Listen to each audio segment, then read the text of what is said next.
Est-ce que le hibou fonctionne? Attendez un peu. OK.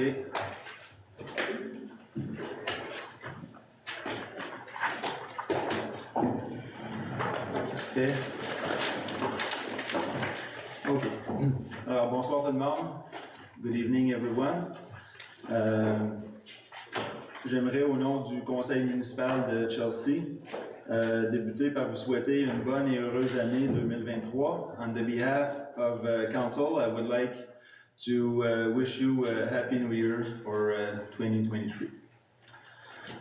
Donc, au niveau de l'adoption de l'ordre du jour, nous avons des ajouts avec 6.5b ainsi que 6.7e. Est-ce qu'il y a des items à retirer ou on regarde ça? Ça va? Parfait. Donc, il est proposé par la conseillère, le conseiller, Cybelle Wilson, et appuyé par Christopher Blais, et résolu que l'ordre du jour gouvernant cette session soit par le présent adopté.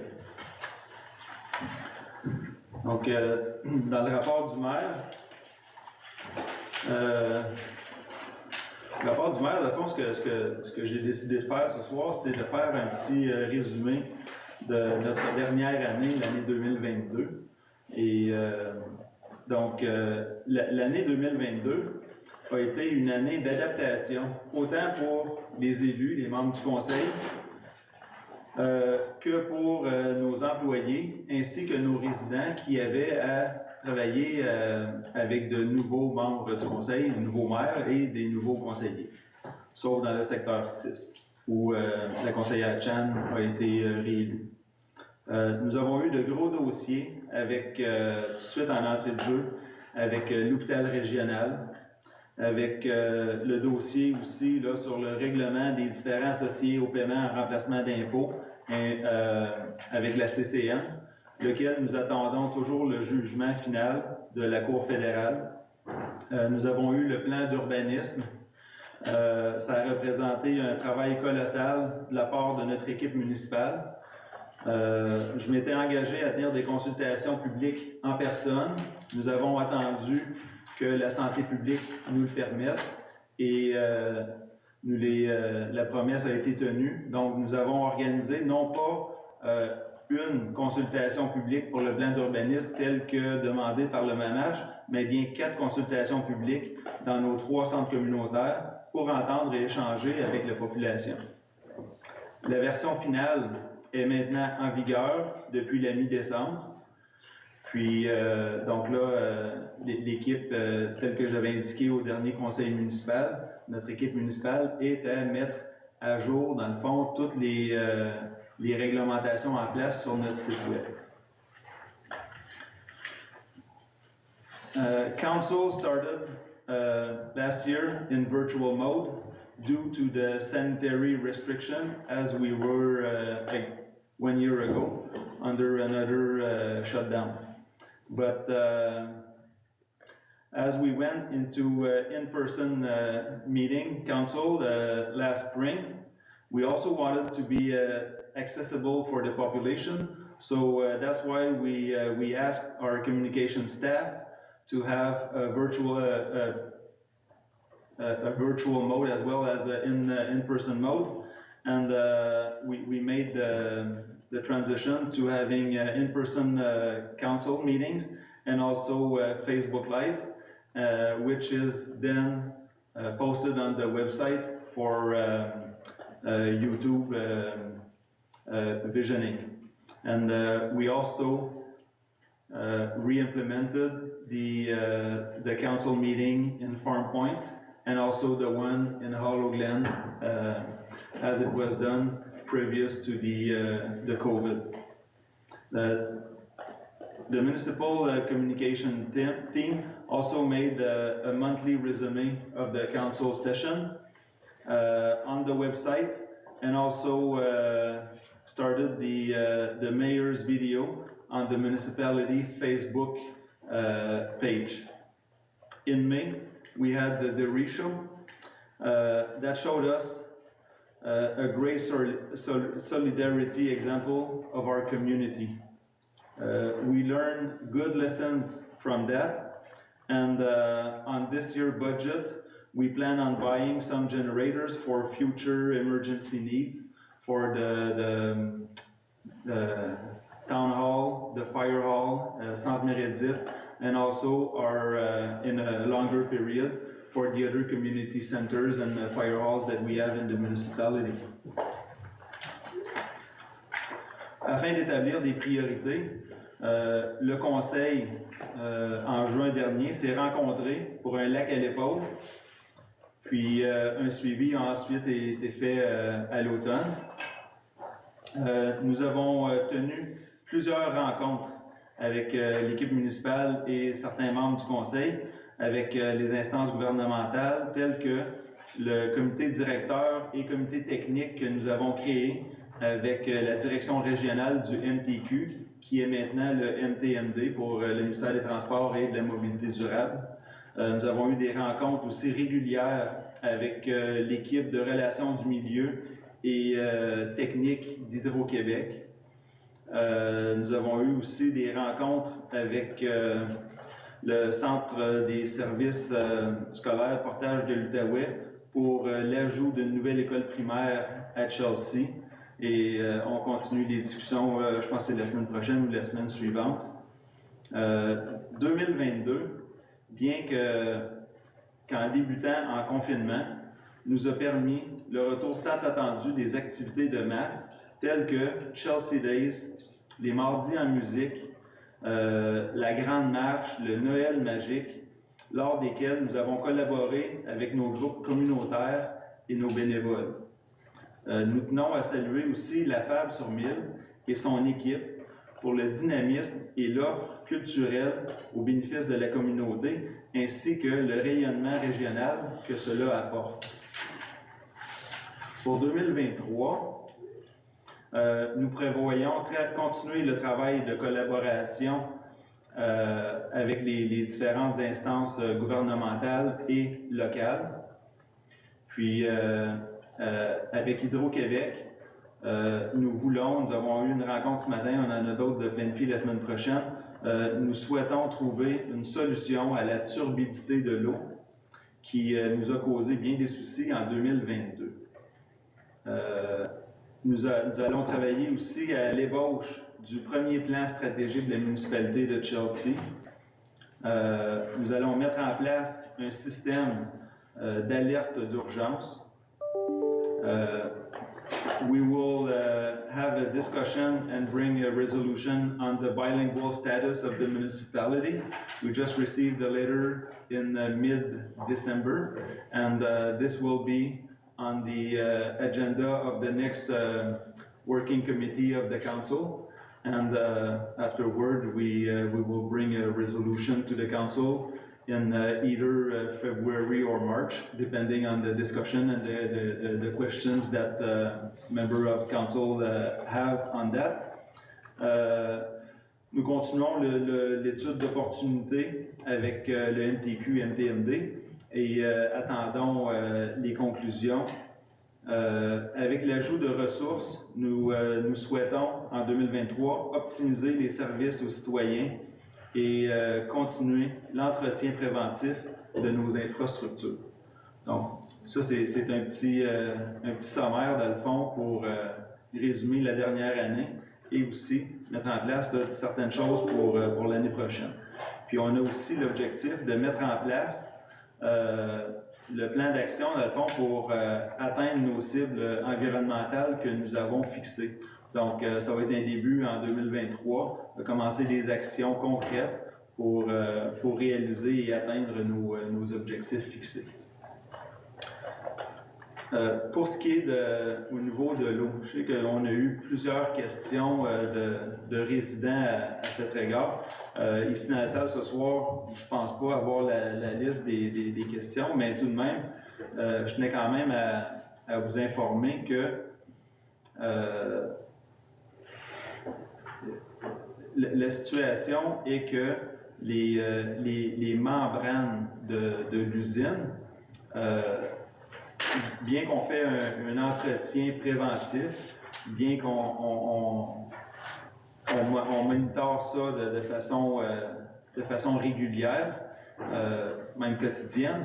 Mais c'est qu'avec la turbidité de l'eau, avec le niveau de l'eau qui a baissé à cause des travaux aussi sur les barrages d'Hydro-Québec, il y a une sédimentation dans l'eau qui est accrue et qui vient, dans le fond, s'infiltrer dans nos membranes, qui font leur travail, qui sont là pour filtrer. Mais ce qui arrive, c'est que l'argile entre dans les membranes. On a déjà un plan, puis budgété 4 nettoyages des 45 membranes. Ça, c'est un train membranaire. On en a 2. On a 90 membranes en tout. Puis, on a prévu des nettoyages, dans le fond, aux 3 mois pour s'assurer de bien faire. Mais ce qui arrive, c'est que des fois, si les membranes deviennent colmatées à cause de la turbidité de l'eau, c'est possible que la pression baisse sous les 20 PSI, là, qui est une pression standard. Et ça, dans tous les réseaux, dans le fond, ça, c'est le gouvernement du Québec qui dit que si jamais la pression d'un réseau d'aqueduc diminue moins de 20, bien à ce moment-là, on doit faire un avis d'ébullition préventif. Il n'y a pas eu de bris, c'est juste que la pression a diminué. Puis, ça réduit pour une certaine période la production d'eau, puis ça réduit la pression dans le réseau. Puis,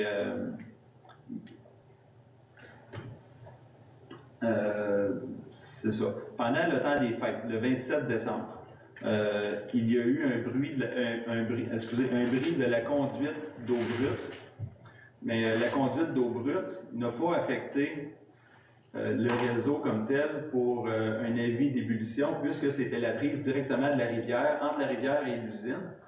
Puis les travaux ont été faits de nuit, donc entre 11h le soir, 23h et 8h le matin. Puis pendant cette période-là, on a demandé aux gens d'avoir une réduction de leur consommation d'eau.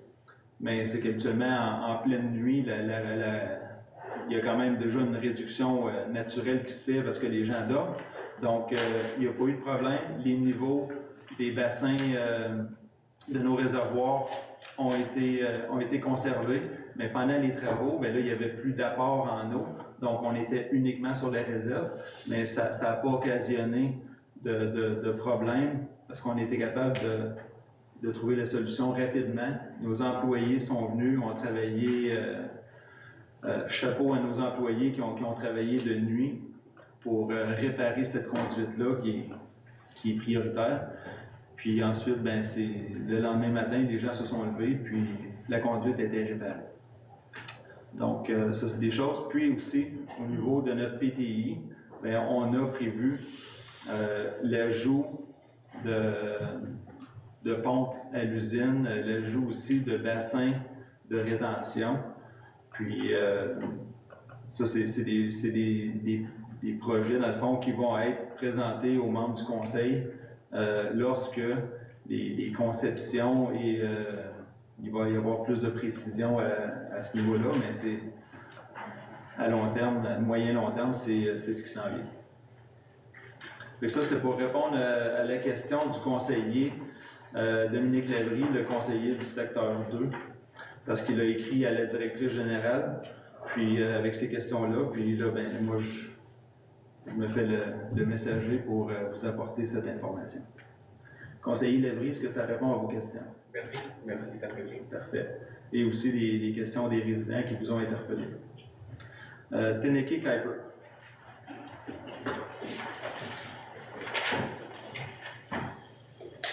Good evening and happy New Year to you all. I have a question about the Airbnb proposed bylaw.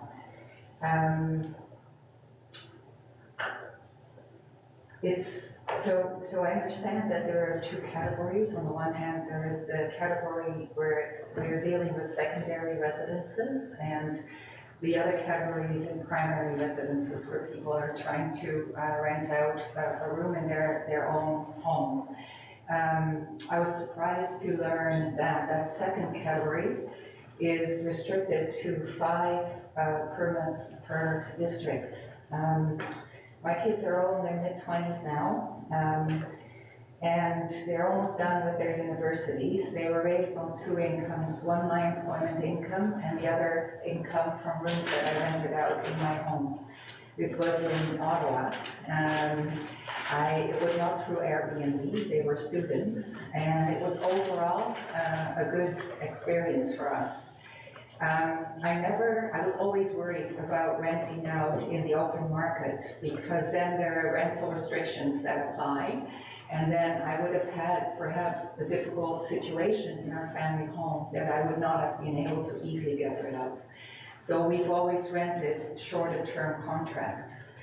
Now my kids are not living with me anymore, but when I bought my home in Chelsea 5 years ago, it's a modest home. I bought it with the intent of renting out a room once I retired, which I have done now.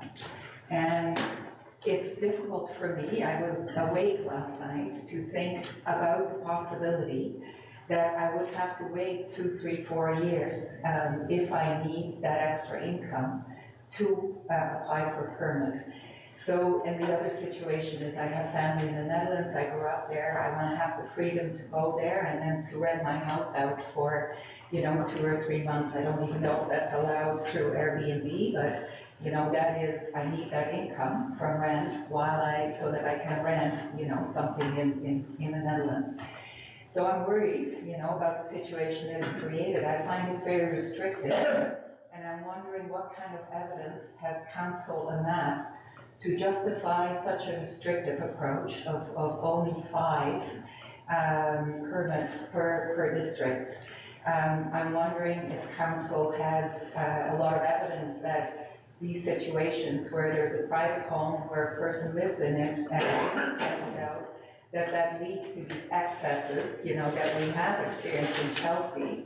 But I believe those were what is usually referred to as a party castle, where people who are generally wealthy and they own 2 or 3 homes, and some of them are completely dedicated to Airbnb, and that becomes a primary source of income for them. So I'm wondering whether you've done some research to look at the situation where a mom and pop or an single person, rents out a room in their home and has that led, to these difficult situations. And if not, could we perhaps consider, in year 1 to do 5%, set a limit of 5% of residences in the district rather than 5 homes per district? But you see the provincial bylaw that will be in application at the end of March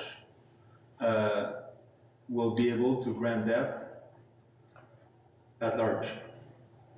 But here in Chelsea, we don't want the housing to become a business. We want the housing to stay a fundamental right. And that's what Kimberly Chan, who is, she could not be here tonight, but that's something that she said Friday when we had a meeting to discuss this. So she lived in Europe and saw the change where people could not anymore get some housing because it was becoming a business. And my daughter in Rimouski, it's the same. Yes. So we have some students that are having trouble finding an apartment to study because people buy home to make that a business of short term. Yes. So what we allow here is, and at first, you say that we are restrictive. Well, at the beginning of the discussion, it was 5 for the whole municipality. So we said, okay, so maybe we can check that. So by having discussion, we said, okay, so let's go now for the first year to start slow. Start 5 in each ward, and because you see, if we would have some names for the sectors, we could say that, but here we only have the the district. Yes, if I may, Mayor Bernard, I agree with that. You know, my family lives in Amsterdam, and Amsterdam is one of those cities where that has happened as well. But that applies to those houses or those apartments who are not in the place where the people live themselves. It is really important to make that distinction. And the argument that Madam Chan and that you just conveyed is based on the notion that if I don't rent out a room in my house to Airbnb, that I'm going to put it on the open market, and I won't, because what I'm worried about as an elderly person or as a person who's grown older is that I'm going to end up with a person in my home to whom the rental restrictions apply or the rental protections apply, and that I won't be able to get rid of a problem situation. So Airbnb is ideal for people in my situation, many of whom are women, who don't feel safe, you know, when they put out a rental advertisement in the open market and anybody can come and apply for it and they have to give and buy. And then, you know, the rental protection laws in Quebec will apply for it. So there is an erroneous assumption that if you're going to restrict people like me to rent out rooms, you know, on weekends through Airbnb, that I'm alternatively going to put an open market. I'm not going to do that. So it's not going to solve the problem that you're trying to address. But on this, tonight we just tabled the document.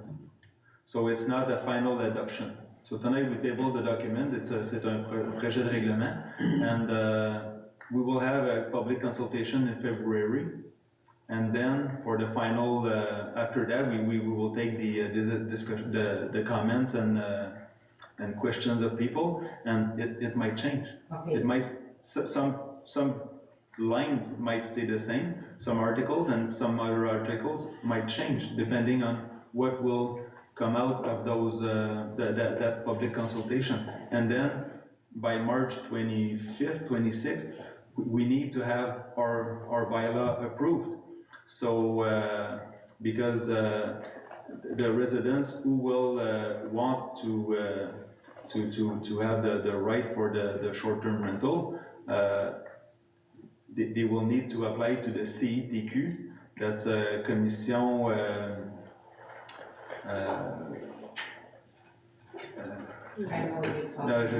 La corporation d'industrie touristique.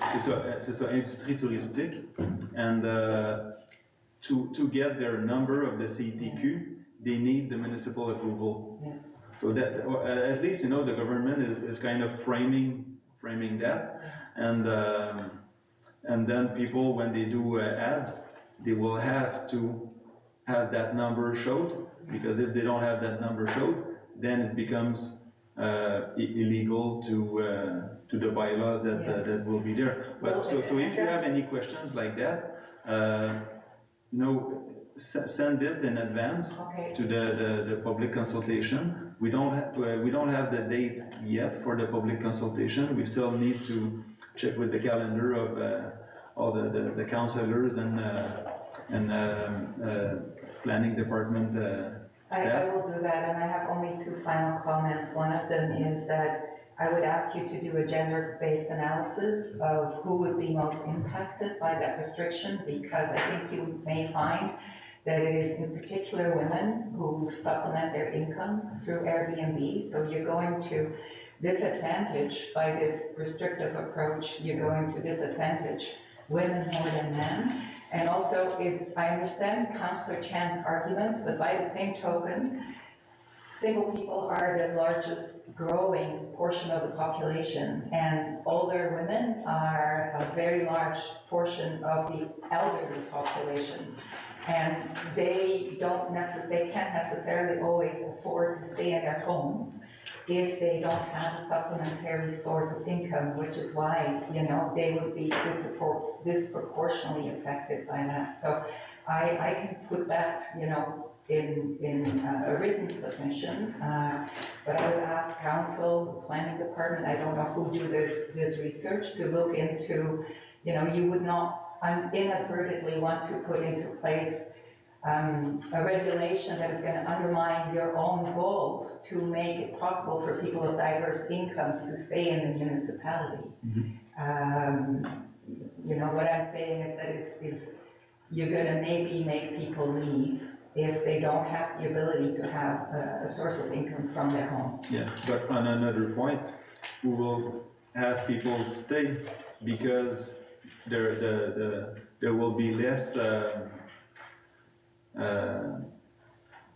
I think that's true. speculation for some housing by transferring them into commercial. Exactly. Because we had in the past we had a few like irritation in some sector, and the neighborhood really came strong, asking the municipality to frame that and implement the regulation that was in place and to stop that, because somehow I agree with that. Yeah. But that's not for the situation where you're talking about somebody renting out a room in their house. That's a different category. It's not affected by that concern so much. So I don't want to keep you up any longer. Thank you.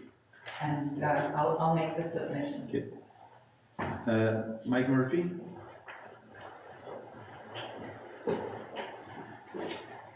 Good evening. Happy New Year.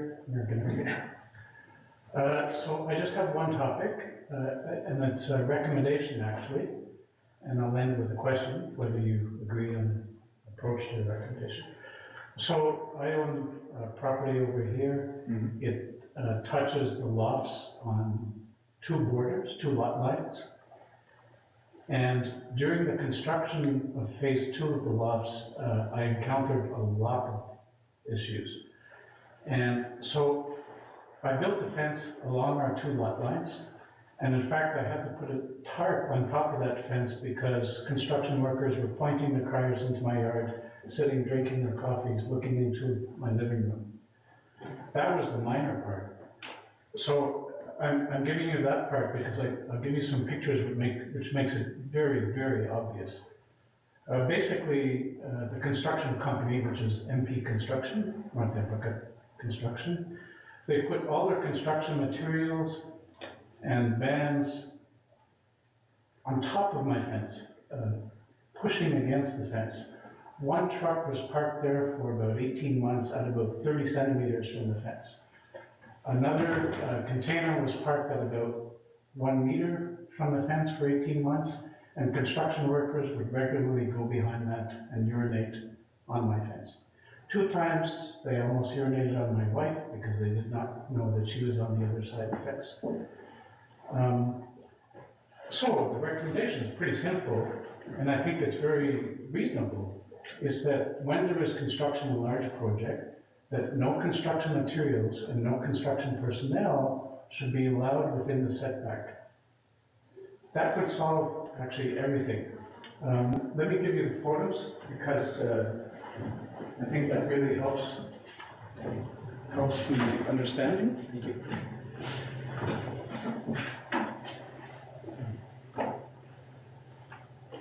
It's very, very obvious when you look at the photos.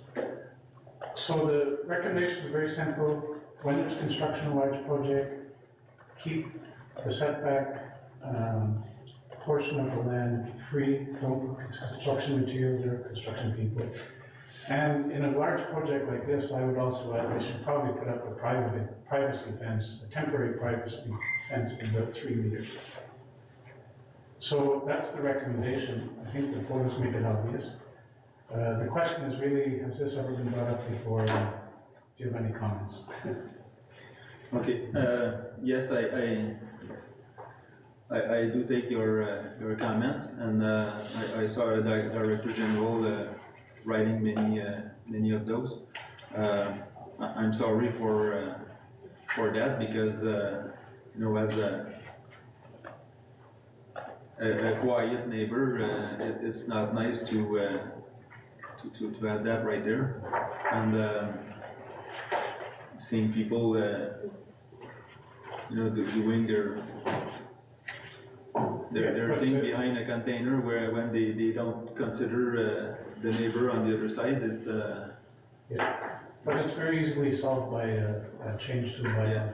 And that fence, because I know that sometimes when we install a fence, sometimes we put it like right on the line. There's an agreement like 50-50 for the payment of that. Or sometimes people, they just put it like, a few centimeters on their property, just to make sure, like 6 inches or something like that, just to make sure that it's their property and it's like that's that. what I did. So that's what you did? 5 inches on my side, so there's no debate to go towards the other. Okay. But that's a bit side topic. It's really. No, but I see material, leaning on your fence, and you see the wire being bent. Yeah. If it's a short period of time, it can be okay, but on a long period of time, the damage will be sustained by the fence. If I didn't have the fence, of course, all the material would actually be on my property. So. Chances are, yes. So I don't think it's a ridiculous recommendation. I think it's quite reasonable. Yeah, that's all. Yes, ok. Well, thank you, Madame Murphy. Thank you. China, c'est bien pris en note. Parfait, merci. Puis là, on a des documents là. Merci beaucoup.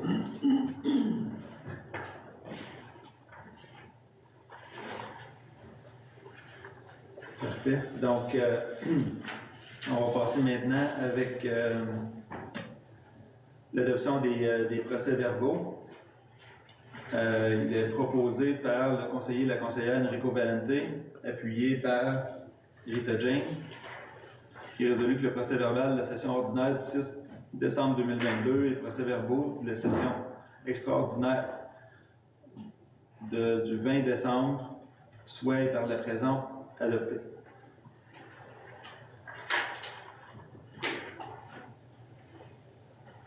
En faveur? À l'unanimité. Maintenant, dépôt.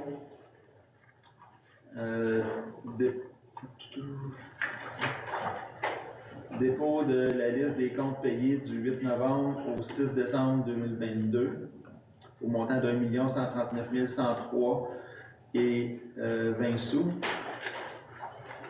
Amendement budgétaire mensuel novembre 2022. Dépôt du procès verbal de la rencontre du comité consultatif d'urbanisme du développement durable du 2 novembre. Dépôt du procès verbal de la rencontre du comité de loisirs, sport, culture et vie communautaire du 27 octobre 2022. Parfait. Maintenant, point 6.1 A, présentation et dépôt du projet de règlement numéro 1253-23 et avis de motion. Donc, le conseiller et la conseillère, Dominique Labrie,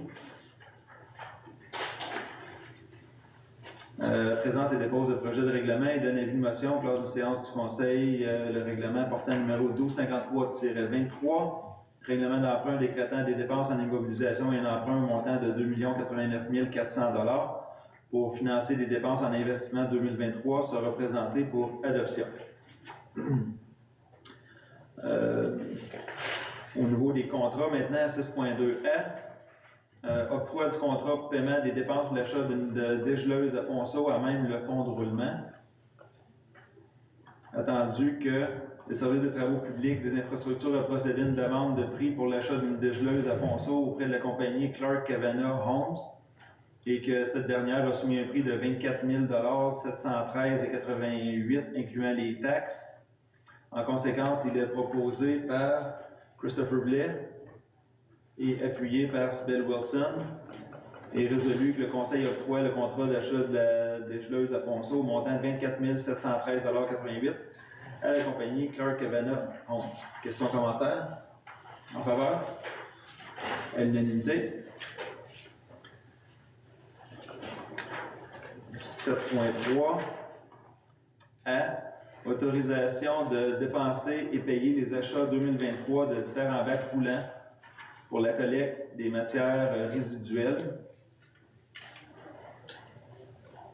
En conséquence, il est proposé par la conseillère Sybelle Wilson et appuyé par Dominique Labrie Et résolu que le Conseil autorise l'achat de divers bacs roulants pour la collecte de matières résiduelles au montant de 26 960,49 $, incluant les taxes, pour 2023. Questions, commentaires? Ça, c'est en passant avec l'Union des municipalités du Québec pour avoir un meilleur prix. En faveur? À l'unanimité. Autorisation de services professionnels d'ingénierie supplémentaire à la firme des services EXP incorporés nécessaires pour la surveillance des travaux de réfection du chemin du lac Meech entre le chemin Dunlop et la promenade de la Gatineau. Attendu qu'à ce jour, un montant de 11 008,86 $, incluant les taxes, a été autorisé pour des honoraires professionnels supplémentaires pour le projet. Attendu que la firme demande des honoraires supplémentaires de surveillance en résidence advenant un avenant 2 en raison du dépassement de l'échéancier de réalisation causé par la gestion des sols non prévu au contrat initial. Attendu qu'une section du lac Meech a été identifiée pour une étude de stabilité de talus. Donc, la firme EXP a soumis des honoraires professionnels supplémentaires suivants. L'avenant 2, surveillance en résidence de 15 200 $. L'avenant 3, surveillance bureau en résidence, travaux de stabilisation du talus, 34 544,70 $. L'avenant 4, c'est pour le prolongement des échéanciers de 2 500 $ pour un total avec taxes de 60 068,25 $. Donc, conséquence, il est proposé par Dominique Labrie et appuyé par Rita Jane, et résolu que le Conseil autorise les services professionnels d'ingénierie supplémentaires pour les avenants 2, 3 et 4 pour la réfection du chemin du lac Meech à la firme EXP. Questions, commentaires? En faveur? À l'unanimité. 6.5a. Mandat à DHC Avocat pour déposer une demande au comité consultatif sur les règlements des différends associés au paiement en remplacement d'impôts, commission de la capitale nationale. Attendu que le 7 décembre 2021, par la résolution numéro 426-21, le Conseil a unanimement mandaté Maître Paul Whelan, avocat et associé, directeur de la firme DHC Avocat, de prendre tous les recours judiciaires appropriés devant la Cour fédérale dans le dossier en titre, attendu que les sommes dues par la Commission de la capitale nationale n'ont toujours pas été payées dans leur entièreté à ce jour, attendu que la CCN a effectué des paiements partiels en remplacement d'impôts pour l'année 2022. En conséquence, il est proposé par Enrico Valente et appuyé par Sybil Wilson et résolu que le Conseil mandate Maître Paul Whelan, avocat et associé, directeur de la firme DHC Avocat, de déposer une demande au comité consultatif sur les règlements de différends associés au paiement en remplacement d'impôts concernant les propriétés de la Commission de la capitale nationale situées dans le parc de la Gatineau. Il est également résolu d'abroger la résolution portant le numéro 327-22. Questions, commentaires? En faveur? À l'unanimité. Au niveau de l'ajout 6.5b, donc mandat pour la signature d'une transaction de quittance dans le dossier de la Cour 550-17-012-683-221. En conséquence, il est proposé par la conseillère, le conseiller Dominique Labrie, appuyé par le conseiller, la conseillère Enrico Valente, et résolu d'autoriser la signature du document intitulé « Transaction de quittance dans le dossier de la Cour supérieure du Québec, numéro 550-17-012-683-221, selon les modalités établies entre les parties. » Questions, commentaires en faveur? À l'unanimité. C'est ça. Ça, c'est ça B. Parfait. Là, maintenant, on est à 6.6A. Donc, nomination à divers comités municipaux. Il est proposé par la conseillère, le conseiller Dominique Labrie et appuyé par la conseillère, le conseiller Enrico Valente. Il est résolu que la personne suivante soit nommée au comité municipal suivant à compter des présents. Bon, là, avec ce qui est écrit là, il va y avoir quelques petits changements.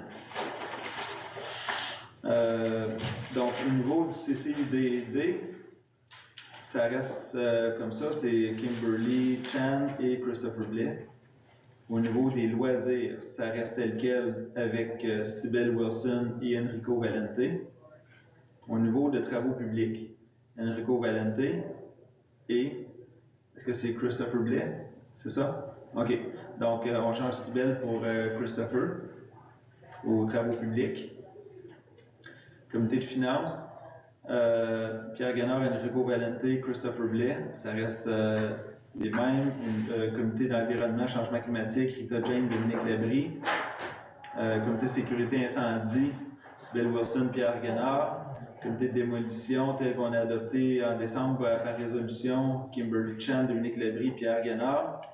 Comité de mobilité active et durable, Christopher Blais, Kimberly Chan, Pierre Guénard. Comité de ressources humaines, est-ce qu'on l'avait mis? Non, hein? On disait qu'on le mettait dans... Oui, ben c'est ça, on ne le met pas avec finance, mais c'est un comité qui se rapporte avec finance. Puis c'est Pierre Guénard, Christopher Blais. Puis en remplacement, Kimberly Chan comme mairesse suppléante. Ensuite, rue principale, ça reste Dominique Labrie. Mada, il y a un changement pour Rita Jane. C'est bien cela? OK. Transcolline, ça reste Pierre Guénard avec Rita Jane en remplacement. Fondation Chelsea, ça reste Cybelle Wilson et Enrico Valente. Corporation d'habitation, ça reste Rita Jane et Enrico en remplacement. Cimetière historique, ça reste Cybelle Wilson. Comité 150e, Pierre Guénard et Cybelle Wilson. Et en remplacement, Enrico Valente. Ça fait le tour. Là, avec la création du comité ressources humaines, est-ce qu'on s'attend qu'on va avoir une résolution pour définir le mandat plus tard? Oui, c'est ça. Okay. Oui. Puis aussi, au niveau du comité de communication, là, ce qu'on a fait, c'est que le comité de communication, dans le fond, puisque c'est une des grandes priorités du conseil d'améliorer les communications, donc le conseil, c'est qu'on va vraiment faire le comité at large avec tous les membres du conseil pour donner une orientation plus claire et plus directe à la direction générale et au département de communication.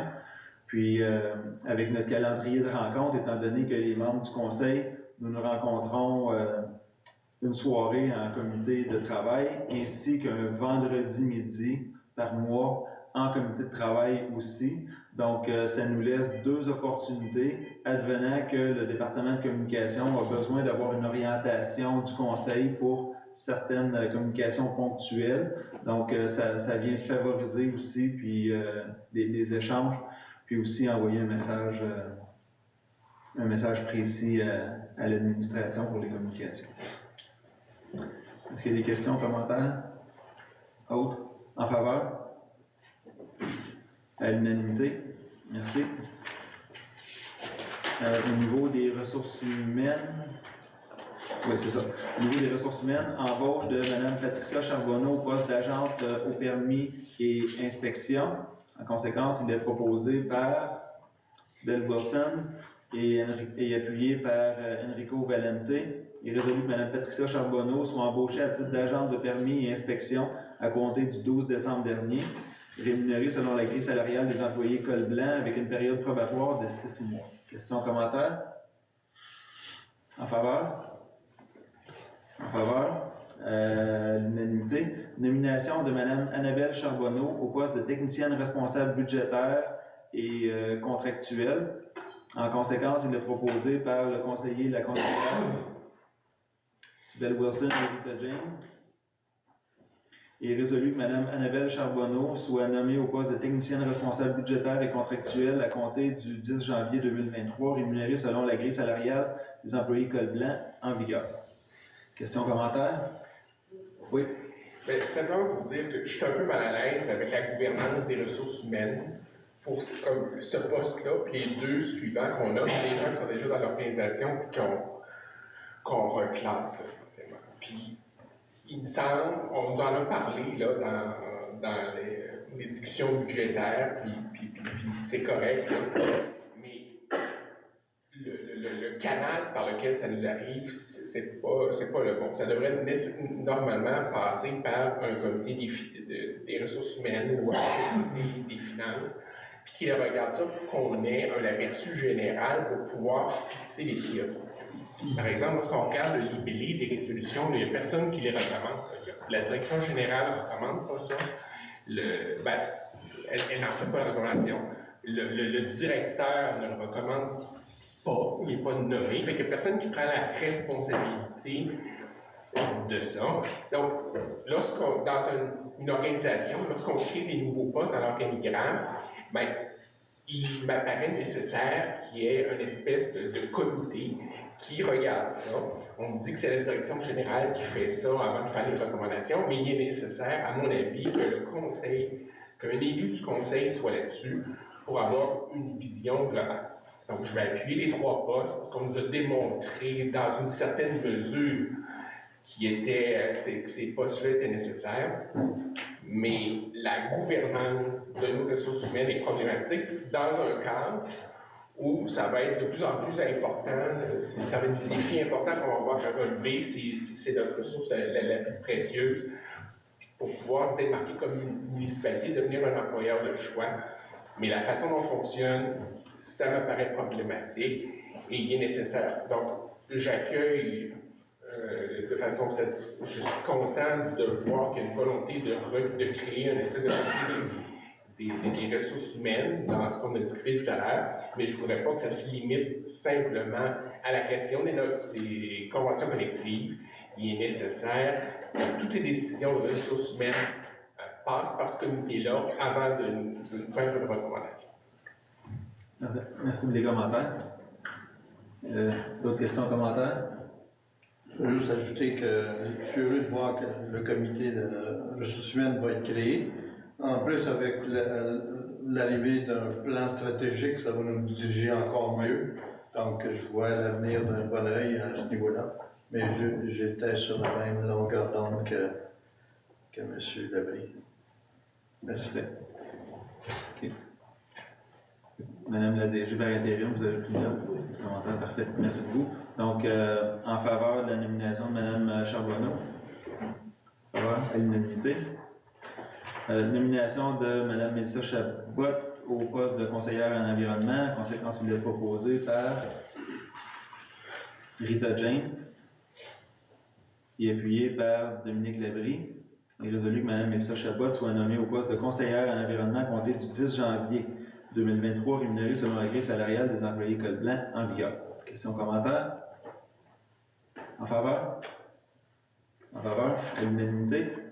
Nomination de M. Michel-Olivier Morin au poste de contremaître aux infrastructures. En conséquence, il est proposé par la conseillère, le conseiller Enrico Valente et appuyé par la conseillère Cybelle Wilson et résolu que M. Michel-Olivier Morin soit nommé au poste de contremaître aux infrastructures à compter du 10 janvier 2023, rémunéré selon la grille salariale des employés col bleu en vigueur. Questions, commentaires? En faveur? À l'unanimité. Merci. Madame la DG par intérim, s'il vous plaît, passez des félicitations aux employés pour la nomination des 4 employés qu'on vient de nommer. 6.7 en ajout, terminaison d'emploi de l'employé 732. En conséquence, il est proposé par la conseillère, le conseiller Rita Jane et appuyé par le conseiller Christopher Blais, et résolu que le lien d'emploi de l'employé 732 est rompu en date du 10 janvier 2023. En faveur? À l'unanimité. Merci. Dérogation mineure 7.1. On est en urbanisme, donc je passe le micro au conseiller Christopher Blais. Ça, j'ai amené de l'eau. OK. Dérogation mineure pour le 3 chemin Maxwell. Excusez. peut peut-être avoir ton aide à un moment donné. Attendu que le propriétaire de l'immeuble, connu comme le lot 3 031 351 au cadastre du Québec, également connu comme étant le chemin Maxwell numéro 3, a présenté à la municipalité une demande de dérogation mineure au règlement de zonage numéro 1215-22 afin de régulariser les 4 items suivants. Attendu que le comité consultatif d'urbanisme et de développement durable a effectué une recommandation en conformité avec les dispositions de l'article 145.7, attendu qu'un l'avis public, conformément à l'article 145.6 de la loi sur l'aménagement et l'urbanisme, fut donné le 15 décembre 2022, à l'effet que la présente demande de dérogation mineure serait soumise au conseil municipal pour décision et à l'effet que le conseil recevra par écrit les commentaires de toute personne intéressée par cette demande, tandis qu'une copie de cet avis public fut envoyée par courtoisie aux voisins concernés. Donc, en conséquence, il est proposé par le conseillère Enrico Valente, appuyé par le conseillère Rita Jane, et résolu que le préambule ci-haut soit et est partie intégrante de la présente résolution et que le Conseil accorde la demande de dérogation mineure au règlement de zonage numéro 1215-22 sur le lot 3031-351 au cadastre du Québec, connu comme le 3 chemin Maxwell. Et il est également résolu que le maire et la directrice générale par intérim ou leur remplaçant soient et sont par la présente autorisés à signer pour et au nom de la municipalité de Chelsea tous les documents donnant effet à la présente résolution. Questions, commentaires? François Lepaute. En accord? À l'unanimité? Merci. Kim a une très bonne voix. Je vais donner.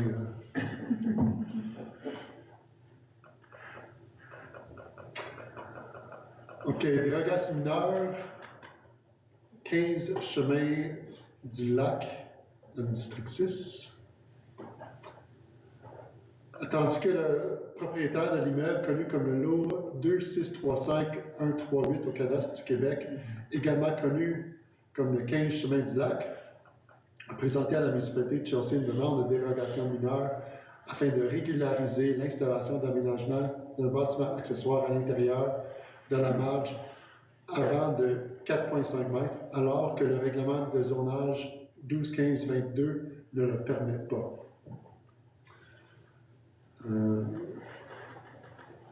Attendu que le comité consultatif d'urbanisme et de développement durable a effectué une recommandation en conformité aux dispositions de l'article 145.7 lors d'une réunion ordinaire le 7 décembre 2022, tandis qu'un avis public conformément à l'article 145.6 de la loi sur l'aménagement et l'urbanisme fut donné le 15 décembre à l'effet que la présente demande de dérogation mineure serait soumise au conseil municipal pour décision et à l'effet que le conseil recevra par écrit les commentaires de toute personne intéressée par cette demande, tandis qu'une copie de cet avis public fut envoyée par courtoisie aux voisins concernés. En conséquence, il est proposé par la conseillère ou le conseiller Rita Jane et appuyé par la conseillère Wilson et résolu que le préambule CO soit et en partie intégrante de la présente résolution et que le conseil accorde la demande de dérogation mineure sur le lot 2635138 au cadastre du Québec, connu comme le 15 chemin du lac. Et il est également résolu que le maire et la directrice générale par intérim ou leur remplaçant soient et sont par la présente autorisés à signer au nom de Chelsea tous les documents faits à la présente résolution. Questions, commentaires? Moi, j'avais un commentaire. Oui. C'est que ça fait 9 ans que je suis au conseil, puis j'en ai eu souvent des situations comme ça où les gens vont faire des travaux de construction, des travaux d'aménagement de leur terrain, mais sans considérer les limites de leur propriété.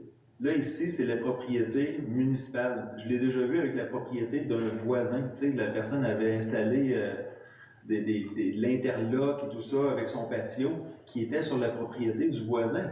Mais là, ici, ben là, c'est de l'interlock qui a été mis sur l'emprise municipale. Puis c'est pas parce que, exemple, la route cesse à un endroit que la propriété municipale cesse à cet endroit-là. Donc, moi, ce que je demande, c'est vraiment à la population qui veut faire des travaux d'aménagement, qui veut faire des travaux de construction pour des bâtiments secondaires, la mise en place d'une piscine, ces choses-là, s'il vous plaît, allez chercher un arpenteur professionnel qui va être capable de vous indiquer les lignes de propriété pour éviter des situations comme ça ici, qui vont vous causer un stress, puis des désagréments, parce qu'après ça, ben, il y a certains aménagements qui doivent être enlevés après coup parce que c'est sur l'emprise municipale ou sur le terrain du voisin. Donc, my comment is simply to, when people do some second, like a shed or interlock or installing a pool, that they go with a surveyor to know exactly where their land is and where the neighboring property is to prevent coming into a minor variance for some work that was done on the neighbor property. And in this, the neighbor property was the municipality setback of the road. So, c'est juste ça. Merci. Donc, en faveur? L'unanimité. 7.1c. Dérogation mineure. 31 chemin club.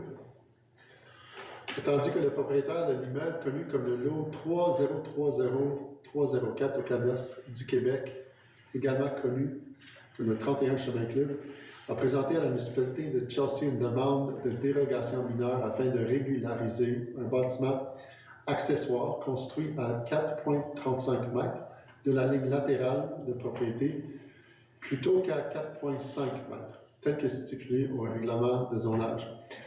Tandis que le comité consultatif d'urbanisme a effectué une recommandation en conformité aux dispositions de l'article 145.7 lors de la rencontre le 7 décembre, attendu qu'un avis public, conformément à l'article 145.6 de la loi sur l'aménagement et l'urbanisme, fut donné le 15 décembre 2022, attendu qu'une copie de cet avis public fut envoyée par courtoisie aux voisins concernés. En conséquence, il est proposé par le conseiller ou la conseillère Sybelle Wilson et appuyé par la conseillère Rita Jane et résolu que le préambule CO soit en partie intégrante de la présente résolution et que le Conseil accorde la demande de dérogation mineure sur le lot 3030304 au cadastre du Québec, connu comme le 31 chemin club, afin de régulariser un bâtiment accessoire construit à 4,35 mètres de la ligne latérale de propriété plutôt qu'à 4,5. Également résolu que le maire et la directrice générale par intérim ou leur remplaçant soient et sont par la présente autorisés à signer pour et au nom de la municipalité tous les documents donnant effet à cette résolution. Questions, commentaires? Oui. Ben, moi, j'avoue que je suis un peu tiraillé là, parce que le citoyen a fait son travail, il a demandé le permis, puis c'est le contracteur qui a embauché, qui n'a pas fait la job, là, qui a fait l'erreur.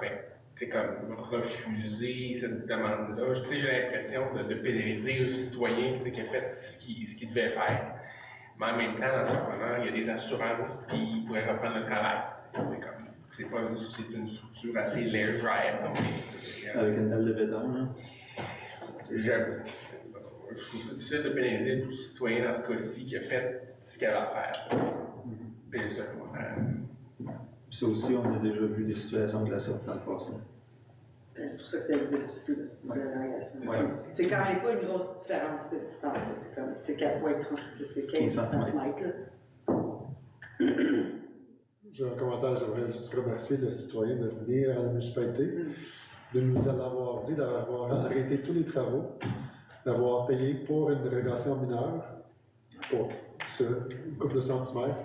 Je trouve que c'est une personne très honnête et puis c'est malheureux que le citoyen doit passer à travers de ça quand Il n'y c'est a pas une de erreur. commentaire négatif des voisins. Là. Non, pas du tout. Autre question, commentaire? Donc, en faveur? L'unanimité. Rendu à D. Chemin de la montagne. Donc, dérogation mineure, marge latérale, 169, chemin de la montagne.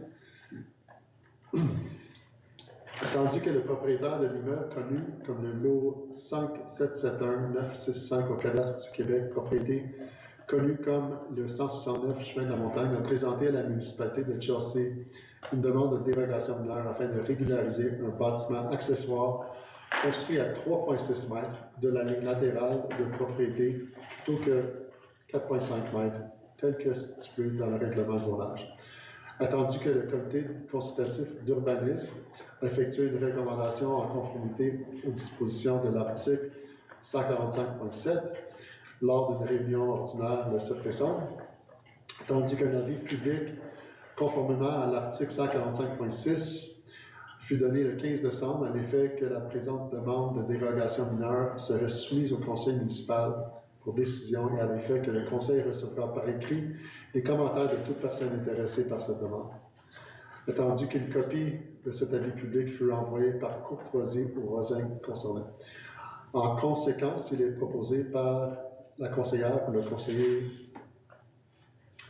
Sybelle Wilson et appuyé par la conseillère Rita Jane, est résolu que le préambule CIO soit partie intégrante de la présente résolution et que le Conseil accorde la demande de dérogation mineure sur le lot connu comme le 169 chemin de la montagne afin de régulariser un bâtiment accessoire construit 3,6 mètres de la ligne latérale plutôt que 4,5. Également résolu que le maire et la directrice générale par intérim ou leur remplaçant soient et sont par la présente autorisés à signer pour et au nom de la municipalité de Chelsea tous les documents donnant effet à la présente résolution.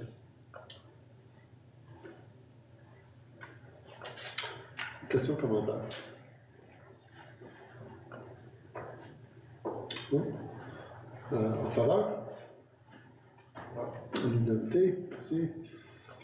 On achève.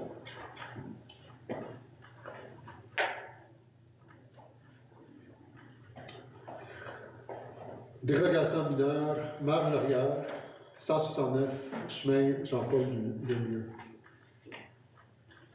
Tandis que le propriétaire de l'immeuble connu comme le lot 6164196 au cadastre du Québec, propriété connue comme le 169, chemin Jean-Paul Lemieux, a présenté à la municipalité de Chelsea une demande de dérogation mineure afin de régulariser un bâtiment accessoire construit à 1,23 mètres de la ligne arrière de propriété plutôt qu'à 1,5 mètres, tel que stipulé dans le règlement de zonage.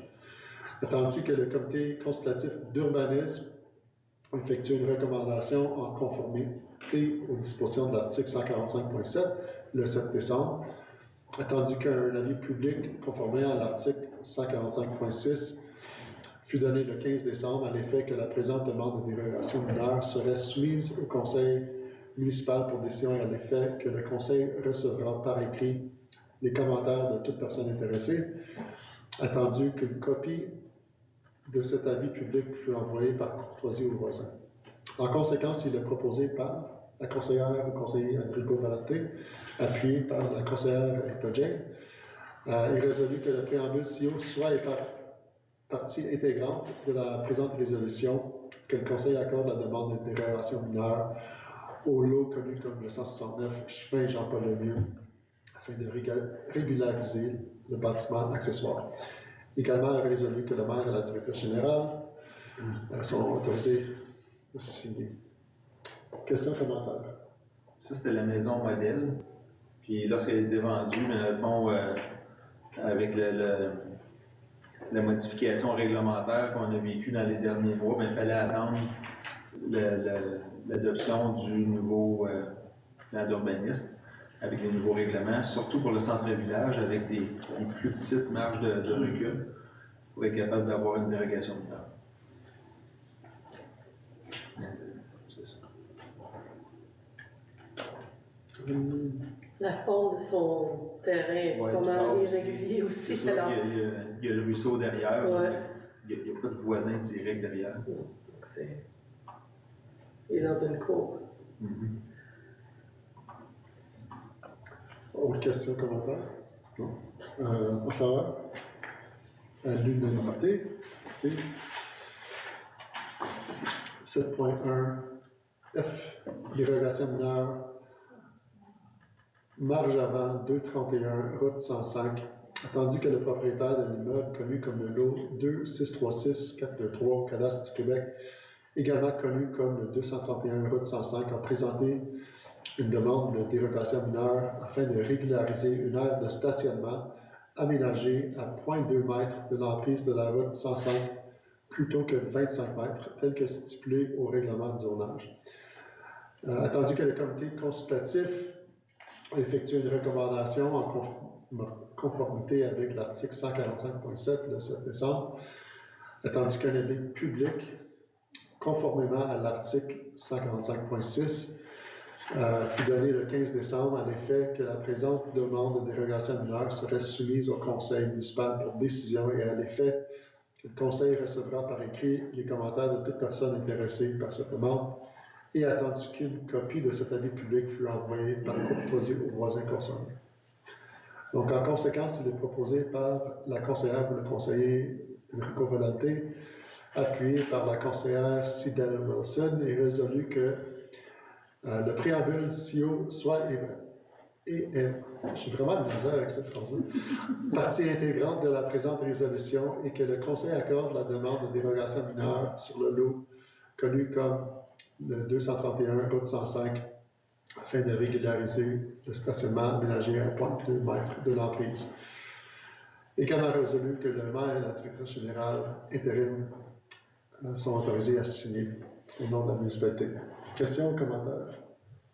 C'est une autre situation semblable qui est tragique. Là. Malheureusement, ça a coûté de l'argent à cette jeune famille-là. C'est une erreur c'est vraiment même pas une erreur, mais en tout cas, il a fallu le faire par dérogation mineure. Puis, ça m'attriste parce que ça arrive à des gens qui étaient innocents dans le cas, mais en tout cas.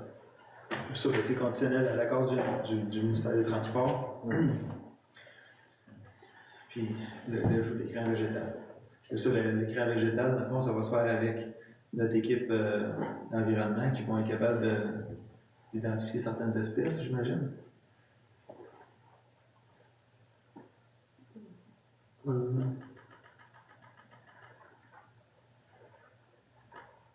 doit voter. Dans la fiche technique, c'est ça, ça peut juste dire ça. Non, tu sais, c'est.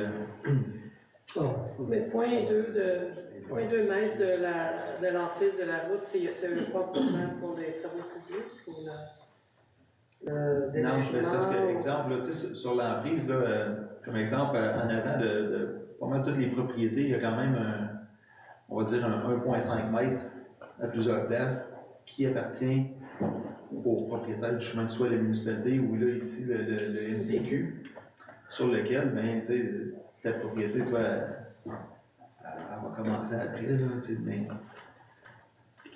mais des fois, il y a des gens qui pensent que ça, c'est leur terrain, mais c'est l'emprise qui est plus large. Ils peuvent quand même couper le gazon sur ça.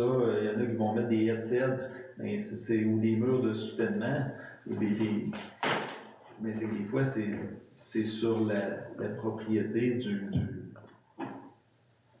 soit de la municipalité ou ici du MDQ pour la route 105. Oui, je vois qu'il y a une petite marge de recul pour les fils de Bell.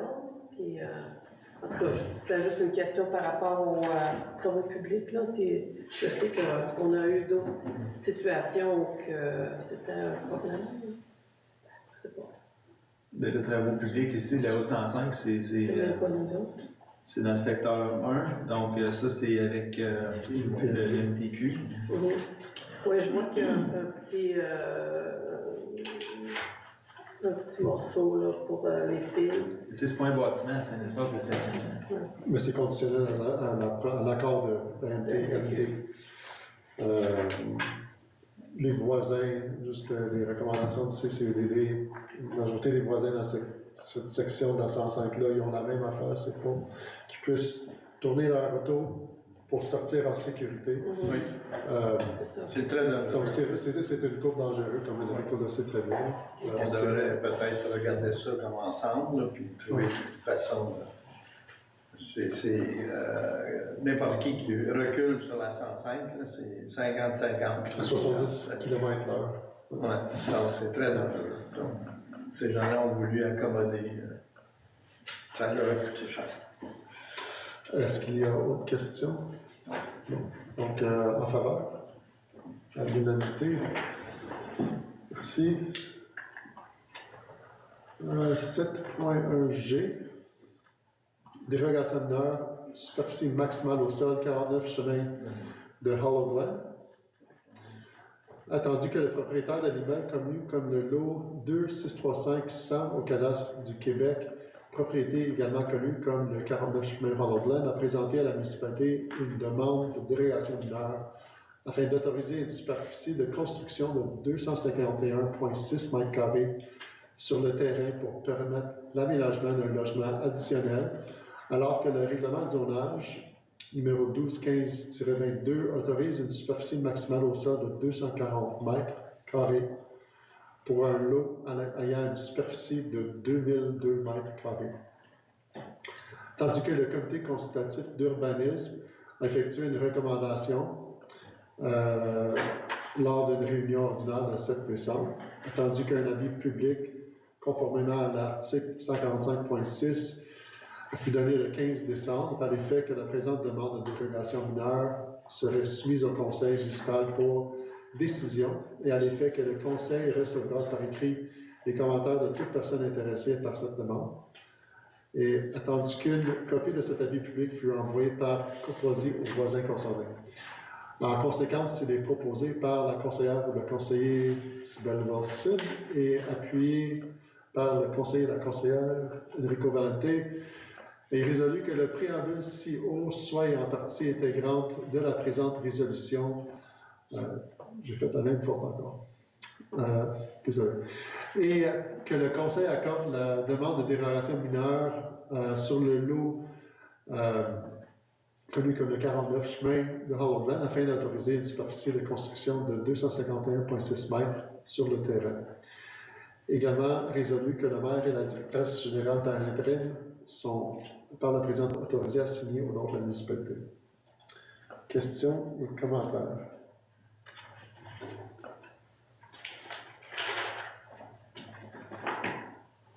Non? OK. En faveur? À l'unanimité?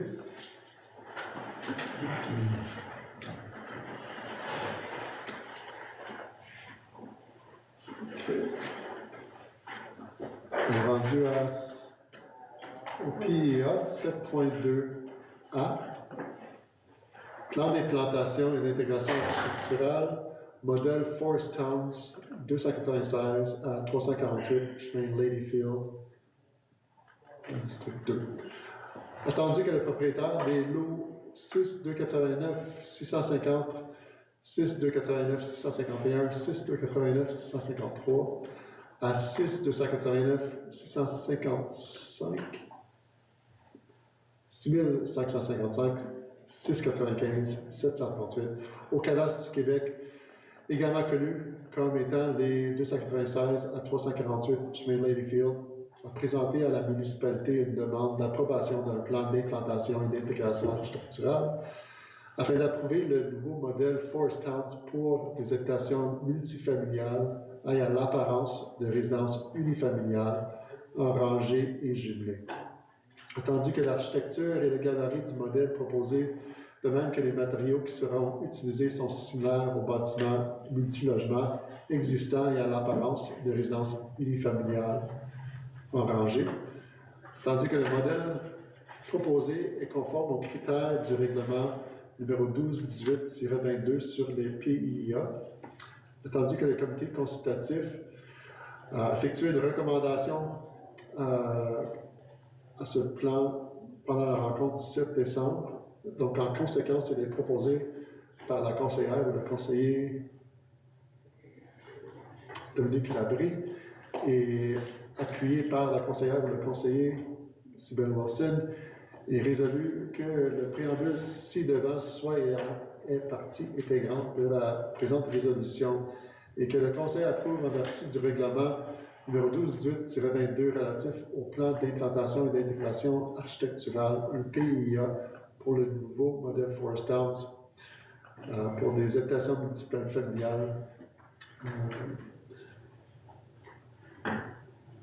ayant l'apparence de résidence unifamiliale en rangée et jumelée, conditionnellement au retrait du lanterneau et d'étudier la possibilité de briser la linéarité du toit faisant face au chemin. Peut-être mettre la photo. Est-ce qu'on peut montrer la photo? C'est celle-là. Non. Avec Mais les pour les lanterneaux, c'est... C'est là. OK. Mais l'enterrement est là, lequel? est-il là? Oui. C'est le OK. Oui, oui, d'accord. Donc, pour ceux qui ne connaissent pas les lanterneaux, c'est la petite affaire en haut. Et puis, un terme architectural, absolument. Observatoire. Et puis, la linéarité du toit, il trouvait qu'il y avait un peu trop d'emphase sur le asphalte du toit. Donc, 2 recommandations pour que ça fait plus Chelsea. C'était de changer la linéarité du toit et de enlever le concept de lanterneau au toit. Tu sais, pour le 2, c'est moins pire, mais quand on arrive avec le 4, C'est ça. lui, c'est là que le toit, il fait vraiment une grande ligne. On a des dessins, là, par la suite, là, Donc, ce je sont... pense que c'est l'autre après. Puis l'autre après. C'est ça. Là, c'est là que la linéarité du toit Ouais. est identifiée par le CCI. Donc, c'est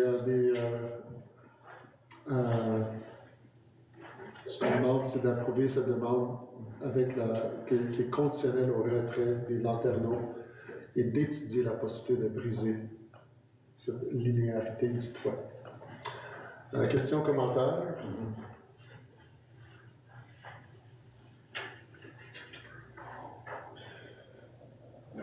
Non. Il y avait quand même plusieurs modèles, là. C'était les seuls commentaires. Il y avait des commentaires qui concernaient le fait qu'on a pu des multi-logements, qui était quelque chose qui était demandé, mais ce soir, on ne parle pas vraiment du type de logement, on parle vraiment de l'architecture. Donc, sur ce cas-là, c'est les recommandations qu'on avait. C'est la partie du développement là, qui est le plus au bout de tout. Le plus au sud. C'est ça. Entre le ruisseau et l'autoroute.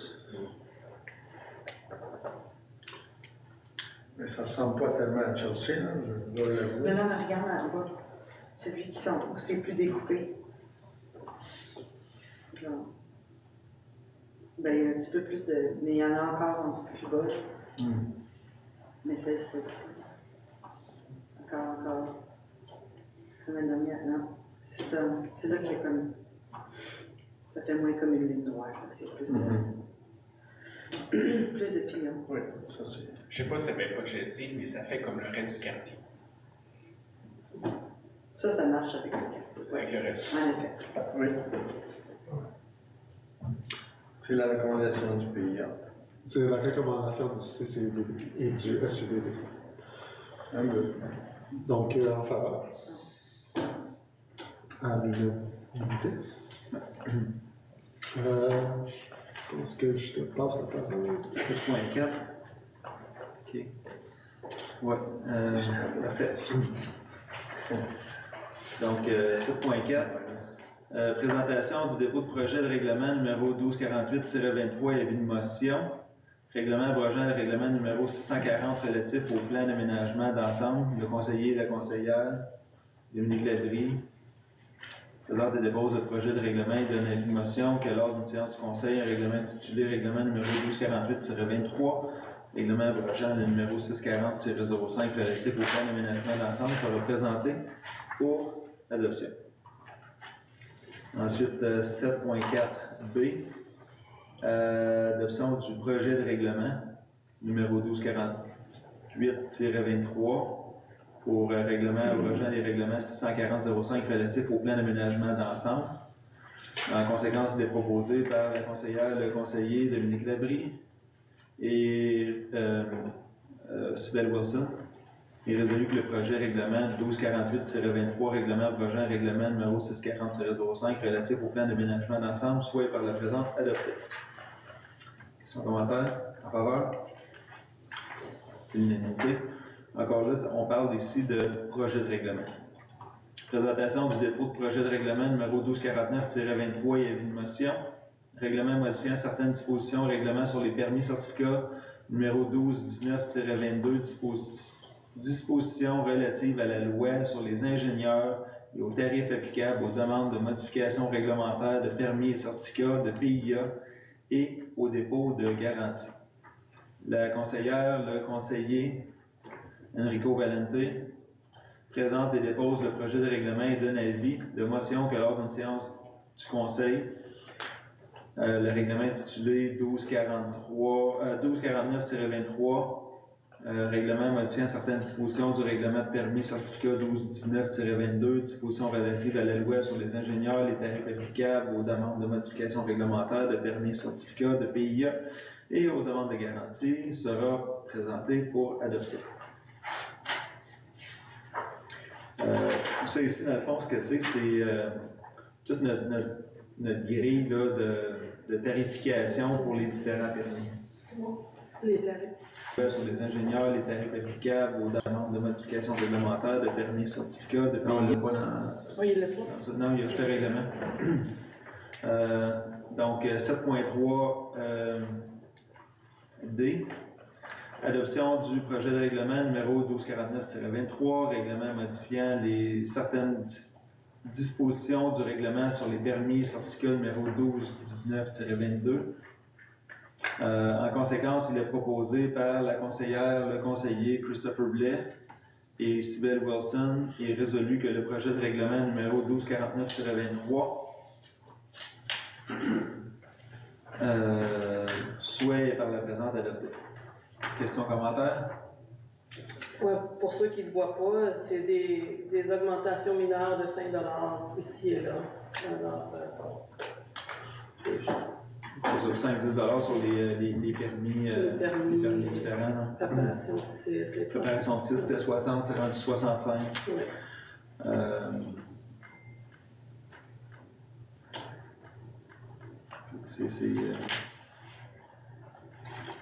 Donc, si c'est un projet, comment que les gens vont pouvoir les voir? On va les mettre sur le site. Il est dans le règlement. OK. On l'a dans le règlement. Parfait. 7.4 en faveur. À l'unanimité. 7.4E. Présentation de dépôt de premier projet de règlement numéro 1250-23 et avis de motion. Règlement modifiant certaines dispositions de règlement de zonage numéro 1215-22. Disposition modifiant la grille de spécification de la zone REC-1 afin de permettre le sous-classe d'usage C3-2.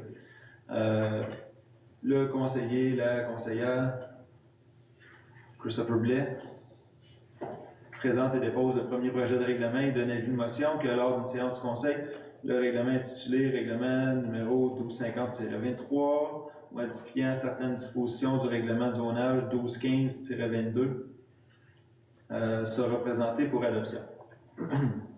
Et 7.4F, donc l'adoption du premier projet de règlement numéro 1250-23 modifiant certaines dispositions du règlement de zonage 1215-22.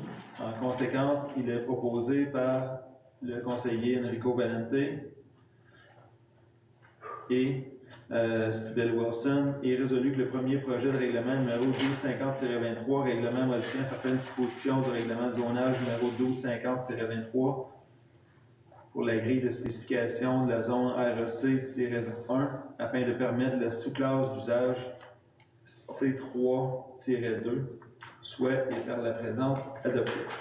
Questions, commentaires? Puis aussi,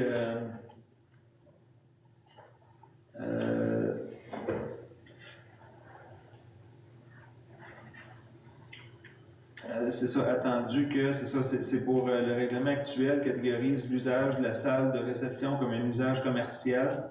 Cet usage aurait dû être ajouté à la grille de la nouvelle réglementation, puisque les usages autorisés sous le règlement numéro 636-05 devaient être reconduits dans la nouvelle réglementation.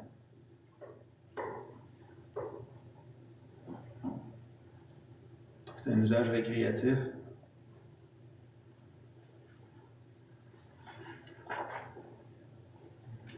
Questions, commentaires? En faveur? L'unanimité. Le règlement maintenant pour les Airbnb, c'est encore là, c'est la présentation et dépôt du premier projet de règlement. Donc, tel que mentionné plus tôt lors de la période de questions, c'est simplement pour présenter le règlement pour aller ensuite en consultation publique et ensuite avoir l'adoption finale autour du mois de mars. So this presentation of the first draft for the short-term rental bylaw is just a project of a resolution, and the official one will be adopted probably in March after the February public consultation on short-term rental, regularly known as Airbnb. Donc, présentation, dépôt du premier projet de règlement numéro 1251-23, il y a une motion. Règlement modifiant les règlements de zonage 1215-22 relativement aux établissements d'hébergement. Le conseiller, la conseillère Sybelle Wilson présente et dépose le projet de règlement et donne avis de motion que lors d'une séance du conseil, le règlement intitulé 1251-23 modifiant le règlement de zonage numéro 1215-22 sera présenté pour adoption. Le but de ce règlement est de réadopter le règlement de zonage numéro 1215-22 conformément aux articles 23 et 52 de la loi sur l'hébergement touristique afin de conserver des dispositions ayant pour effet d'interdire l'exploitation d'un établissement d'hébergement en résidence principale dans certaines zones du territoire de Chelsea et d'accorder une période de grâce aux résidents qui opèrent un établissement d'hébergement informel dans leur résidence principale et qui souhaitent se conformer à la réglementation municipale et provinciale. Donc, adoption du premier projet de règlement 1251-23 modifiant le règlement de zonage numéro 1215-22 relativement aux établissements d'hébergement. Donc,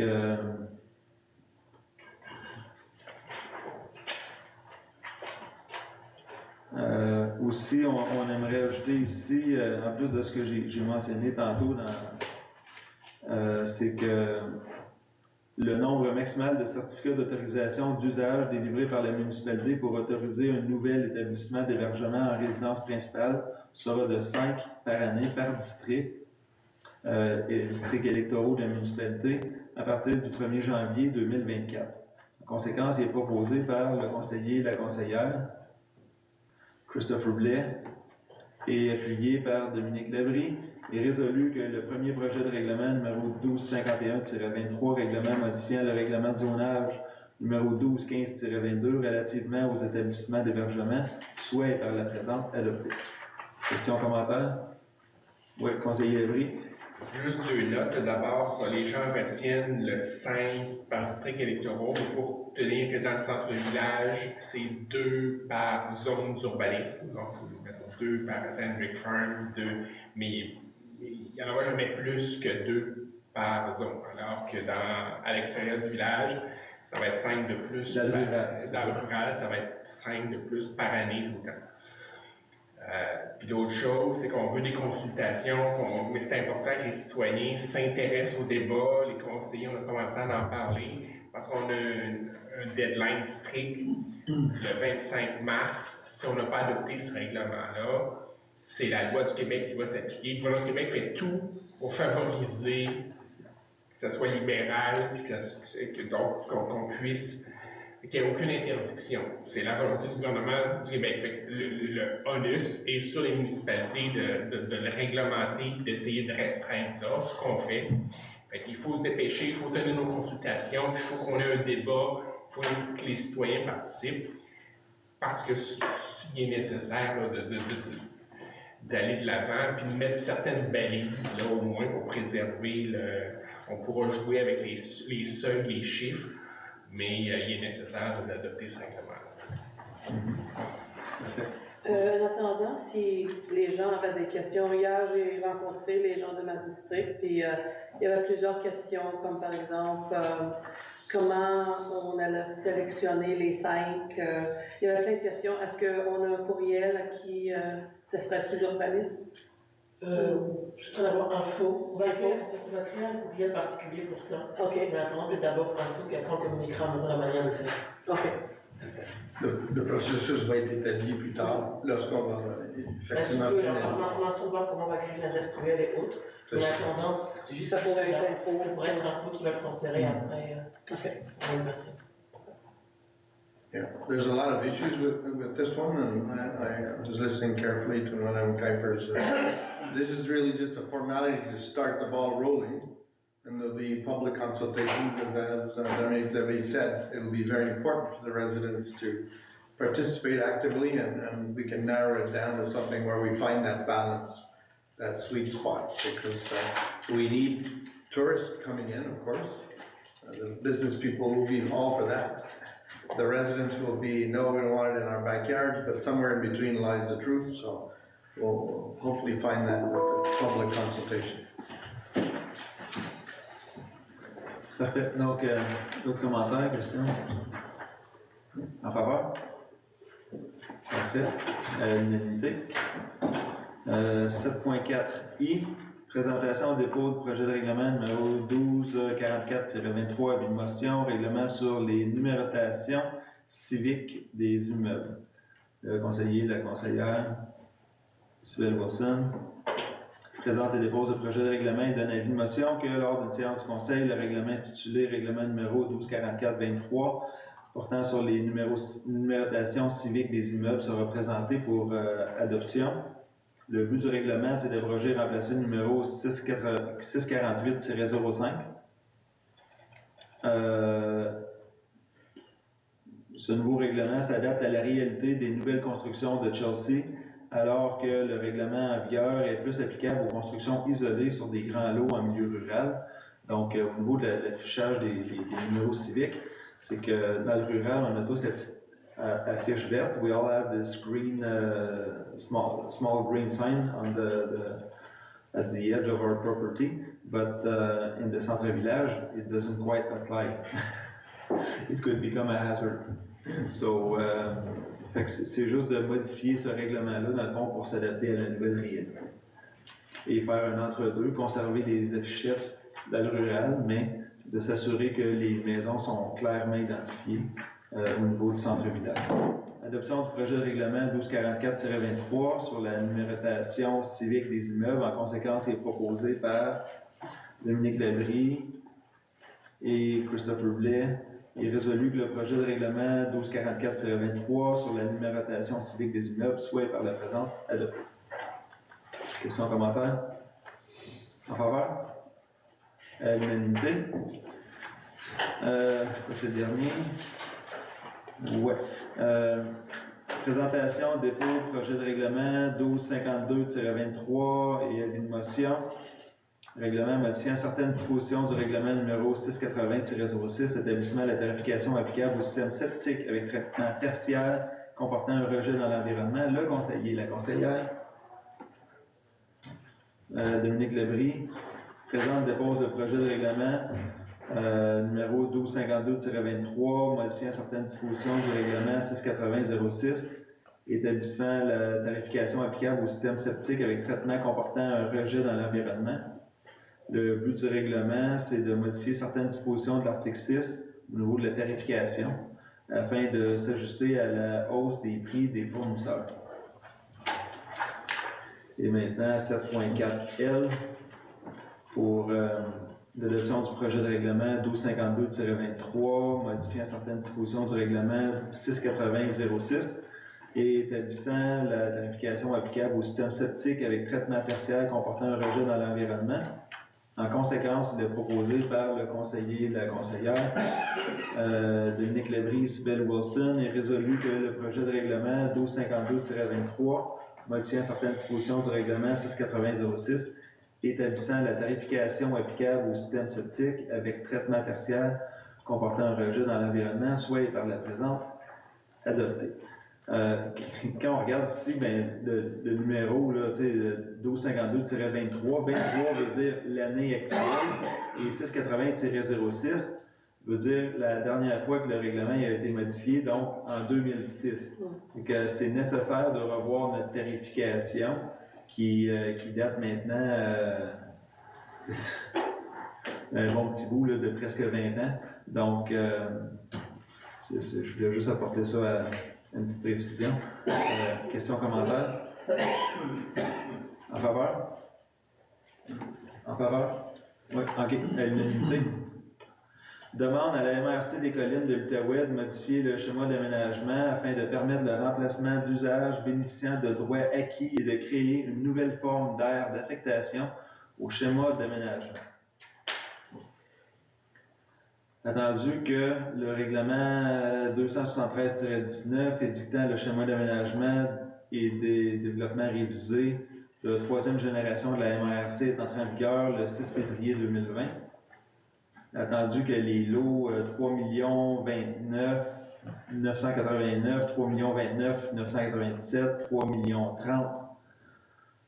30 068 et 3 265 290 au Canada du Québec sont situés dans une aire d'affectation rurale selon le plan d'affectation du sol du SAD et de la MRC des collines. Attendu que le nouveau plan d'urbanisme numéro 1214-22 de la municipalité prévoit également une aire d'affectation rurale à cet endroit en concordance au SAD révisé. Attendu que les propriétaires des lots précédemment mentionnés au Cadastre du Québec ont déposé une demande à la municipalité afin que celle-ci appuie une modification au schéma d'aménagement pour que ces terrains soient situés dans une aire d'affectation multifonctionnelle plutôt que rurale. Attendu que, suite à des discussions avec la MRC des collines, il a été porté à l'attention de la municipalité qu'une affectation multifonctionnelle ne permettrait pas d'autoriser par la suite au règlement de zonage des usages désirés par les propriétaires. Attendu que le service de l'urbanisme a proposé 3 alternatives aux propriétaires, donc de demander l'ajout de 1 ou 2 usages à l'affectation rurale, de permettre le remplacement d'usages bénéficiant de droits acquis par des usages ayant un impact équivalent ou moindre sur le voisinage par l'entremise d'un règlement sur les usages conditionnels et ou de créer une nouvelle forme d'aire d'affectation au schéma d'aménagement. Attendu que les propriétaires ne sont pas en faveur de l'alternative A, attendu que l'alternative B pourrait être réalisée à court terme, il pourrait être appliqué à l'ensemble de la municipalité, attendu que l'alternative C pourrait être réalisée à plus long terme, attendu que ces alternatives ont été soumises au comité consultatif d'urbanisme du 7 décembre dernier et que celui-ci a émis une recommandation, attendu que le Conseil appuie les alternatives B et C et est conscient de l'alternative B pourrait être réalisée à plus long terme, attendu que le Conseil constate que, quelle que soit l'alternative à une modification au SAD de la MRC est requise, attendu que le Conseil convient qu'il est généralement préférable dans l'objectif de freiner l'étalement urbain de concentrer ce type d'usage à l'intérieur des périmètres urbains au lieu de disperser dans l'affectation rurale, attendu que le Conseil propose à la MRC des Collines de l'Outaouais de réviser son SAD de manière, dans un premier temps, à autoriser la municipalité de Chelsea de permettre le remplacement d'usages bénéficiant de droits acquis par des usages ayant un impact équivalent ou moindre sur le voisinage par l'entremise d'un règlement sur les usages conditionnels. Attendu que le Conseil propose à la MRC des Collines de réviser son SAD de manière, dans un deuxième temps, de créer une nouvelle forme d'aire d'affectation au schéma d'aménagement. Attendu que toute modification au SAD, le cas échéant, sera suivie de l'adoption par la municipalité d'une modification du plan d'urbanisme au règlement de zonage et sur les usages conditionnels en concordance avec les amendements apportés au SAD de la MRC des Collines. En conséquence, il est proposé par Sybelle Wilson et Christopher Blais et résolu que le Conseil demande à la MRC des Collines de réviser son schéma d'aménagement et de développement de manière, dans un premier temps, à autoriser la municipalité de Chelsea de permettre le remplacement d'usages bénéficiant de droits acquis par des usages ayant un impact équivalent ou moindre sur le voisinage par l'entremise d'un règlement sur les usages conditionnels et dans un deuxième temps, de créer une nouvelle forme d'aire d'affectation au schéma d'aménagement. Et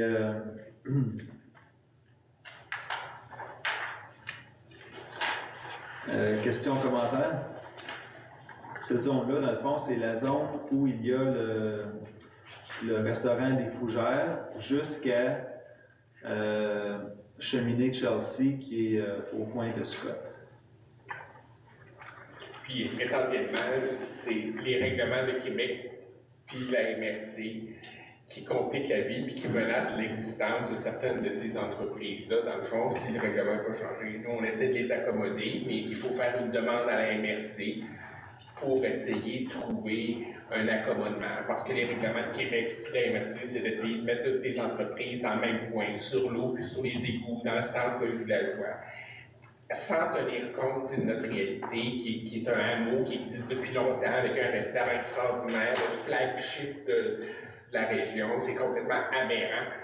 Puis la MRC a des règlements qui sont contradictoires. Par exemple, Juliette Pontiac, là, dans la municipalité de Pontiac, là, en dehors des centres villageois, là, on a des commerces, là, toute la bande là, le long de l'autoroute.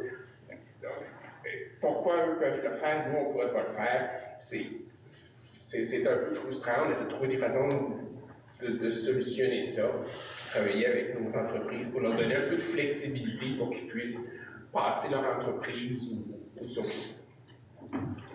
Une petite précision, c'est que leur entreprise n'est pas à risque. C'est advenant, par exemple, la vente ou le transfert de propriété. Donc, les nouveaux propriétaires auraient seulement cet usage-là, sinon le convertir en résidentiel.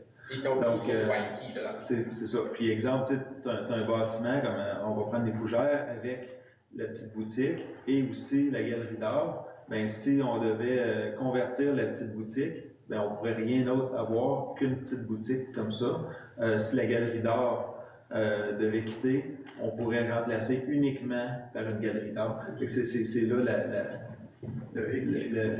la problématique. C'est pour ça qu'on demande, au fond, d'avoir quelques usages additionnels et une certaine souplesse. Puis comme le conseiller Labrie a mentionné, avec le Pontiac, bien, moi à la MRC, j'ai donné le même exemple avec le secteur de Marchand à la municipalité de La Pêche, avec aussi la municipalité de Cantley, le long de la 307. On est en dehors des périmètres urbains et il y a, puis à Val-des-Monts aussi, il y a aussi certaines zones avec quelques commerces. Donc, il faut être capable, dans un contexte de ruralité, périurbain, d'être capable de garder certains usages, puis aussi d'avoir des commerces de proximité, c'est important. Hein?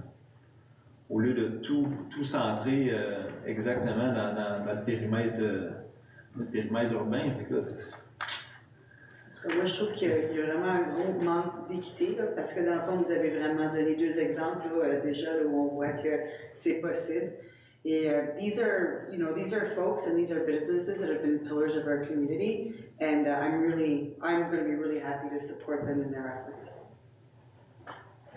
Same for me. We should, times are going to be challenging financially anyway, and to create even more impositions on businesses it's not right. So somehow we'll find a solution to it. try and help us out. Parfait. Donc, d'autres questions, commentaires? En faveur? À l'unanimité. Acceptation finale du projet domiciliaire 1188 55 53 Canada Inc., qui est communément appelé le projet Highland. Donc, attendu que la résolution numéro 222-20, adoptée par le Conseil lors de la séance du 22 juillet 2020, le Conseil a autorisé la signature du protocole d'entente à intervenir entre la municipalité et l'entreprise Canada Inc., CEO mentionné, représentée par Mme Kerry Wallace, le projet domiciliaire Highland. Attendu que suite à la signature du protocole d'entente du 26 août 2020, le promoteur était autorisé à entreprendre les travaux de construction des chemins. La municipalité a procédé à une inspection provisoire des chemins le 8 décembre 2020, conjointement avec la firme attitrée au projet QDI. La municipalité a procédé à l'inspection finale des travaux en date du 6 octobre 2022, conjointement avec la firme QDI. Attendu que l'entrepreneur responsable des travaux de construction BGP a corrigé l'ensemble des déficiences indiquées sur la liste des déficiences révisées reçues de QDI en date du 21 octobre 2022. Attendu que suivant la réception de la lettre de réception définitive produite par les services professionnels QDI, datée du 15 décembre 2022, le service des travaux publics des infrastructures recommande la libération de garantie de 5 % associée aux travaux. En conséquence, il est proposé par Sybil Wilson et appuyé par Dominique Lévry. Il est résolu que le Conseil, sur recommandation de M. Frédéric Rioux, directeur du service des travaux publics des infrastructures, autorise l'acceptation finale du projet domiciliaire projet Highland, constituant l'emprise du chemin Richmond et du parc du lot 6 385 158 et l'établissement de toutes les servitudes requises au projet. Questions, commentaires? En faveur? À l'unanimité. Acceptation provisoire du projet de l'offre Padden Phase 2, prolongement du réseau en eau potable et eau usée, autorisation de signature, cession de services municipaux et des servitudes.